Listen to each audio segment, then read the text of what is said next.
اور ابھی آپ کو اہم خبر سے آگاہ کریں گے۔ ملک میں انٹرنیٹ سروس بندش کے خلاف درخواستوں کی سماعت ہوئی ہے۔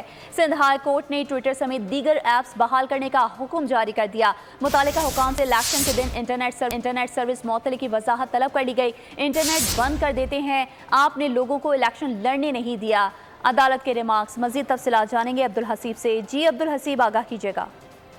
جی بالکل، ملک میں انٹرنیٹ سروس بندش کے خلاف مختلف درخواستیں تھیں جن کی آج سماعت ہوئی ہے۔ عدالت نے دوران سماعت ٹویٹر سمیت دیگر سوشل میڈیا ایپس کو مکمل طور پر بحال کرنے کا حکم دیا ہے۔ اس کے ساتھ ساتھ عدالت نے الیکشن والے دن انٹرنیٹ سروس کی بندش سے متعلق بھی وضاحت جو ہے وہ طلب کی ہے۔ ریمارک کیے کہ آپ انٹرنیٹ بند کر دیتے ہیں، آپ نے لوگوں کو الیکشن نہیں لڑنے دیا، آپ لوگوں نے کسی کو بھی الیکشن کیمپین چلانے نہیں دی۔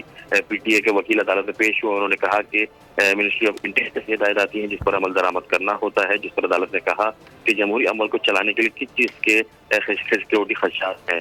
پی ٹی اے کے وکیل نے بتایا کہ ہمیں جو سبسکرائب کریں اور بیل دبائیں تاکہ کوئی خبر رہ نہ جائے۔